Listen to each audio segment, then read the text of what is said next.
ಸಾಣೂರು ಗ್ರಾಮ ಪಂಚಾಯತ್ ಮತ್ತು Rajeshwari education trust ಹಾಗೂ ಲಕ್ಷ ಸ್ಪೋರ್ಟ್ಸ್ ಕ್ಲಬ್ ಸಾಣೂರು ಇವರ ವತಿಯಿಂದ ಸಾಣೂರು ಮಠದ ಕೆರೆ ಆವರಣದಲ್ಲಿ ಸ್ವಚ್ಛತಾ ಹಾಗೂ ವನ ಮಹೋತ್ಸವ ಕಾರ್ಯಕ್ರಮವು ಶಾಸಕ ಸುನಿಲ್ ಕುಮಾರ್ ರವರ ನೇತೃತ್ವದಲ್ಲಿ ಜರುಗಿತು.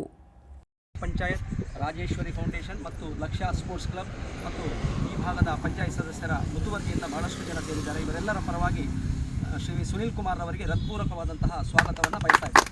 ಮತ್ತು ವಿಶೇಷವಾಗಿ ನಮ್ಮ ಊರಿಗೆ ಇಂತಹ ಒಂದು ಸುಂದರ ಪ್ರವಾಸಿ ತಾಣವನ್ನಾಗಿ ರೂಪಿಸಲಿಕ್ಕೆ ಇಷ್ಟೆಲ್ಲ ಸೌಕರ್ಯವನ್ನು ಕಲ್ಪಿಸಿಕೊಟ್ಟಿದ್ದಾರೆ.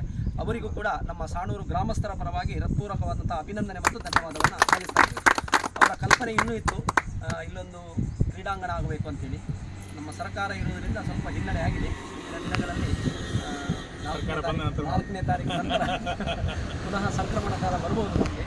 ಹಾಗಾಗಿ ಮುಂದಿನ ದಿನಗಳಲ್ಲಿ ಸಾಣೂರು ಮಠದ ಕೆರೆಯಲ್ಲಿ ಪಕ್ಕದಲ್ಲಿ ಲಕ್ಷ ಸ್ಪೋರ್ಟ್ಸ್ ಕ್ಲಬ್ನವರು ಒಂದು ಕ್ರೀಡಾಂಗಣ, ಅದು ಕೂಡ ಕೆಲಸ ಕಾರ್ಯ ಪ್ರಾರಂಭ ಆಗಿ ಇನ್ನಷ್ಟು ಹೆಚ್ಚಿನ ಜನ ನಮ್ಮ ಸಾಣೂರಿನ ಮಠದ ಕೆರೆಗೆ ಬರುವಂತಾಗಲಿ ಅಂತೇಳಿ ವಿಶೇಷವಾಗಿ ನಮ್ಮ ಸ್ವಚ್ಛತಾ ಕಾರ್ಯಕ್ರಮಕ್ಕೂ ಕೂಡ ಭಾಳ ಪ್ರೀತಿಯಿಂದ ಬಂದಂತಹ ಶ್ರೀ ಸುನಿಲ್ ಕುಮಾರ್ ಅವರಿಗೆ ಮತ್ತೊಮ್ಮೆ ವಿಶೇಷವಾಗಿ ಅಭಿನಂದನೆಯನ್ನು ಸಲ್ಲಿಸುತ್ತಾ, ಈ ಸಂದರ್ಭದಲ್ಲಿ ಸ್ವಚ್ಛತಾ ಕಾರ್ಯಕ್ರಮಕ್ಕೆ ನಿರಂತರವಾಗಿ ಕೈ ಜೋಡಿಸುತ್ತಿರುವಂತಹ ಸಾಣೂರು ಗ್ರಾಮ ಪಂಚಾಯತ್ ನೇತೃತ್ವದಲ್ಲಿ ರಾಜೇಶ್ವರಿ ಫೌಂಡೇಶನ್ ಕಳೆದ 1-2 ತಿಂಗಳ ಹಿಂದೆ ಕೂಡ ಅವರು ಕೈ ಜೋಡಿಸಿದರು. ಹಾಗೆ ಲಕ್ಷ ಸ್ಪೋರ್ಟ್ಸ್ ಕ್ಲಬ್ ಮತ್ತು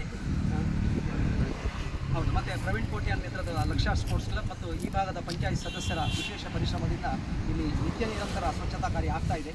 ಹಾಗಾಗಿ ಇವತ್ತು ಸ್ವಚ್ಛತಾ ಬ್ರಿಗೇಡ್ನ 5ನೇ ವರ್ಷದ ವರ್ಷಾಚರಣೆ. ಅವರು ಕೂಡ ಬಹಳಷ್ಟು ಸಂದರ್ಭದಲ್ಲಿ ನಮ್ಮ ಊರಿಗೂ ಭೇಟಿ ನೀಡಿ ಸ್ವಚ್ಛತಾ ಕಾರ್ಯ ನಡೆಸಿದ್ದಾರೆ. ಅವರ ಒಂದು 5ನೇ ವರ್ಷದ ಕಾರ್ಯಕ್ರಮ ಇವತ್ತು ಸಂಜೆ ನಡೀಲಿಕ್ಕಿದೆ. ಅದಕ್ಕೂ ಕೂಡ ನಾವೆಲ್ಲರೂ ಸೇರಬೇಕು ಮತ್ತು ಅದಕ್ಕೂ ಕೂಡ ನಮ್ಮ ಕಾರ್ಕಳ ಪರಿಸರದಲ್ಲಿ ಸ್ವಚ್ಛತಾ ಬ್ರಿಗೇಡ್ ಮೂಲಕ ಒಂದು ಸ್ವಚ್ಛತೆಯಲ್ಲಿ ಜನಸಾಮಾನ್ಯರ ನಡುವೆ ಒಂದು ಅರಿವನ್ನು ಮೂಡಿಸ್ತಾ ಇದ್ದಾರೆ. ಅವರಿಗೂ ಕೂಡ ವಿಶೇಷವಾಗಿ ನಾವು ಪ್ರೋತ್ಸಾಹದಾಯಕವಾಗಿ ಅವರಿಗೆ ಸೇರಿಕೊಂಡಿದ್ದೇವೆ. ಮತ್ತೊಮ್ಮೆ ಸೇರಿದ ಎಲ್ಲರಿಗೂ ಕೂಡ ಒಂದೇ ಮಾತಿನಲ್ಲಿ ಧನ್ಯವಾದ ಸಮರ್ಪಣೆ ಮತ್ತು ಅಭಿನಂದನೆಯನ್ನು ಸಲ್ಲಿಸ್ತಾ ಇದ್ದೇವೆ.